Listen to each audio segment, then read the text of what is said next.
إنها أهم غرفة في العالم كله، أهم غرفة لكوكب الأرض والحياة عليه، أهم غرفة للبشر وحتى الحيوانات والطيور.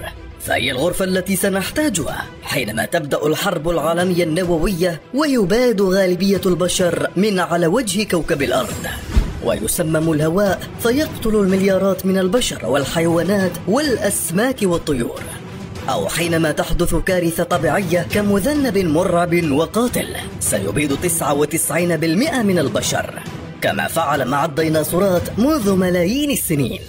إنها غرفة يوم القيامة، أهم غرفة في العالم.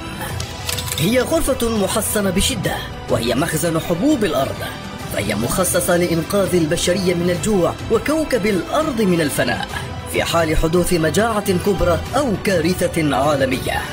بعيدا في النرويج في جوف جبل سانسن تقبع الغرفة على عمق 120 مترا في الجبل وعلى ارتفاع 130 فوق مستوى البحر، حتى لا تغرق الغرفة في حالة حدوث ذوبان للجليد. تجمع ما يقرب من 5 مليون نوع من الحبوب المختلفة، وفيها ستجد كل بذور العالم حرفيا، لكل النباتات التي تتخيلها ولا تتخيلها، كل المحاصيل والفواكه والخضار، حتى بذور لمحاصيل ونباتات لا يأكلها البشر ولا الحيوان. حفظت كل البذور التي ظهرت ونبتت على وجه كوكب الأرض، ويصل عدد البذور هناك إلى 3 مليارات حبة، من بينها 140 مليون حبة للأرز، و140 مليون حبة للقمح، و100 مليون حبة من الشعير. أهم حبوب العالم التي قد تنقذ العالم من مجاعة كبرى. ترسل كل بلدان الأرض عينات كبرى في كل عام من حبوبها، حتى الدول العربية.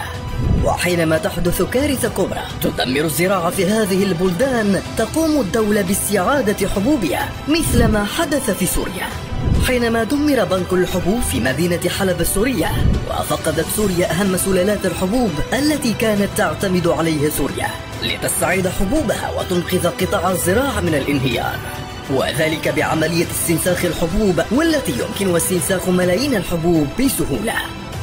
مكان الغرفة الفريدة. تم اختيار هذا المكان بعيدا عن أي تواجد بشري تماما بجانب القطب الشمالي، حتى يكون بعيدا عن البشر في حالة حدوث حرب ما. في جوف الجبل تم تجهيز الغرفة المحصنة. هذه الغرفة قادرة على تحمل 100 قنبلة نووية ومذنب مدمر، وأي تغير مناخي مهما كان شكله. حتى البراكين والزلازل لن تستطيع تدمير هذه الغرفة. وتم تصميم الغرفة بشكل فريد للغاية، فهذه الحبوب لا تعتمد على تجميدها عبر المكيف والكهرباء، ولكنها تعتمد على درجة الحرارة الباردة جدا في الخارج. فتم تصميم الغرفة لأن تبدأ الغرفة الأولى بدرجة -1 إلى أن تصل في النهاية إلى غرفة بدرجة -20، وتعتمد فقط الغرفة على العزل الحراري المتدرج المناسب لكل نوع من الحبوب. وتحتوي أيضا الغرفة على حبوب آلاف النباتات والأشجار، والتي ستستخدم في حالة حدوث حرب نووية تقوم بتسميم الهواء وتدمير وقتل النباتات.